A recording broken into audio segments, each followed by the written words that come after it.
అంది వచ్చిన ప్రతి అవకాశాన్ని అడ్డుపెట్టి రాజకీయాలు చేయాలనుకుంటుంది కాంగ్రెస్ పార్టీ. అందుకని నిన్నేమో టారిఫ్ల కోసం అని చెప్పేసి భయపడిపోయి అమెరికాకి లొంగిపోయి యుద్ధం ఆపేశాడని చెప్పినటువంటి రాహుల్ గాంధీ ఇవాళేమో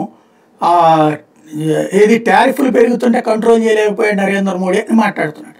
అంటే ప్రతిదీ అదే మోసం చేస్తున్నాడు ప్రజల్ని. కొత్తగా వచ్చేటప్పటికి క్రికెట్ గొడవని క్రియేట్ చేస్తున్నారు. క్రికెట్ ఎందుకు క్యాన్సిల్ చేసుకోవట్లేదు? వాస్తవంగా ఏషియన్ క్రికెట్ కౌన్సిల్ మీటింగ్కి వెళ్ళింది రాజీవ్ శుక్లా.